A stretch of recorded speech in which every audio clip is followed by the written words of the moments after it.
Muito se tem falado em inteligência artificial, porém, a comunidade científica tem destacado um termo chamado inteligência espiritual. E pela própria comunidade, não é pelo clero, não é pela igreja, mas pelos cientistas, tem nascido um termo chamado ponto de Deus no cérebro. Vem comigo e bora lá trocar uma ideia sobre esse assunto.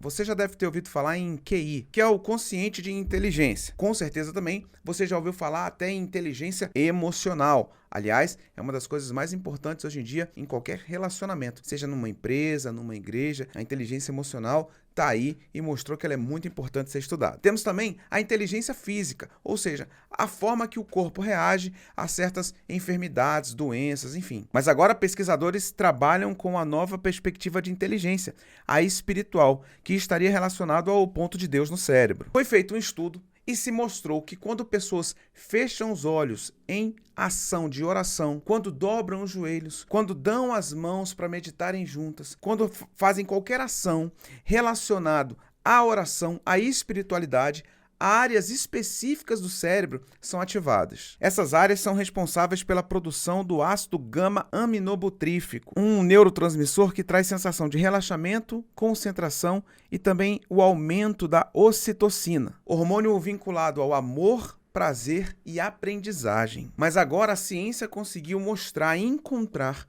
um local específico no cérebro onde todas essas atividades relacionadas à espiritualidade são acionadas quando executadas. E essa região foi chamada então de ponto de Deus no cérebro. Jesus, em sua passagem aqui na Terra, se colocou como o cabeça da igreja. E não é à toa que o ponto de Deus será no cérebro, na cabeça. Por que isso? Porque Jesus, ele é o cabeça do corpo. Nós somos membros. E a palavra do Senhor vai dizer que só existe um mediador entre Deus e os homens, ou seja, Cristo. Cristo é esse mediador. Quando nos submetemos ao senhorio de Jesus, entendemos que ele é o cabeça. E em nossa cabeça há um ponto. Isso é lindo. Algumas pessoas podem falar, não tem nada a ver. Pode pensar o que quiser, mas não é uma opinião da igreja. Não é a igreja que decidiu isso. Não, foi a comunidade científica que pesquisando encontrou. Então há uma relevância.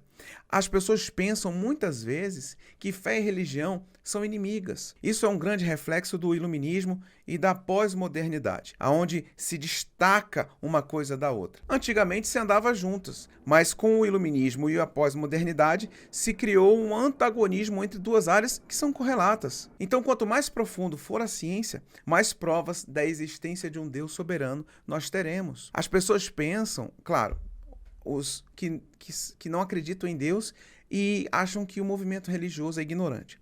Tem um grupo de pessoas que pensam isso, infelizmente, que acham que o movimento de fé e a espiritualidade e a igreja não quer que a ciência avance para não revelar a inexistência de Deus, quando é totalmente o contrário. Se aumenta a ocitocina no cérebro, o ato de orar, de dobrar os joelhos, de fechar suas mãos, isso é mais uma forma de mostrarmos que nós somos, por definição, adoradores. Nós não somos sozinhos. O ser humano não foi feito para não adorar a Deus. Tanto é que até as tribos indígenas que não conhecem o Evangelho olham para o céu, veem às vezes o sol como Deus, às vezes adoram a natureza. É claro, a falta de discernimento da verdade do Evangelho, mas a natureza humana, ela quer adorar, ela quer exaltar, porque nós temos no nosso DNA a necessidade de adoração a Deus. Então, para deixar aniquilado de uma vez por todas que fé e religião não são antagônicas, pelo contrário, elas andam de mão dadas, é só dar um passo para trás e olhar para a história. A nossa atualidade quer confundir essa moçada, mas se você estudar, você vai ver que Isaac Newton era cristão, Galileu Galilei também era cristão, Nicolau Copérnico também era cristão, René Descartes também cristão. E por aí vai. A lista é enorme. Pessoas que sempre acreditaram em Deus, acreditaram no Evangelho, acreditaram na palavra, viviam as Escrituras, mas isso não as impedia de estudar profundamente. Hoje, o que temos de cientistas cristãos, o que temos de médicos tementes a Deus, eu já vi pessoas falando assim, olha, algumas pessoas entendem como antiético, mas tem médicos que ajudando as pessoas ali, estão em espírito de oração, estão intercedendo. Quantas vezes pessoas são curadas E a pessoa chega, e o paciente chega para o médico e fala assim: olha, eu fui curado por um milagre. E o médico fala: sim, eu acredito, porque eu creio num Deus vivo. Tem médicos que ainda não acreditam, mas muitos acreditam. A nossa comunidade científica está repleta de pessoas tementes a Deus. Só que há uma ala barulhenta que quer estragar esse movimento. Mas que você entenda isso. Há em nós um ponto de Deus. Você pode, pela fé, entender que é seu coração, onde o Espírito Santo habita. E é isso que vale. A ciência vai provar muitas coisas. E quanto mais ela provar, mais forte será a concretização da existência de um Deus vivo, que não quer explicitamente se revelar, no sentido de ele poderia se materializar, aparecer para todo mundo. Isso vai acontecer no arrebatamento, mas ainda não. Por quê? Porque aí, se tivesse essas evidências tão claras, não seria necessário fé. Como é que eu vou adorar a Deus sem fé? Basta ele aparecer na minha frente. Eu não preciso de fé, eu vou estar vendo. Mas quando ele nos dá o evangelho para cumprirmos os princípios e vivermos experiências sobrenaturais, aí as coisas se esclarecem. Aí nós olhamos com os olhos espirituais.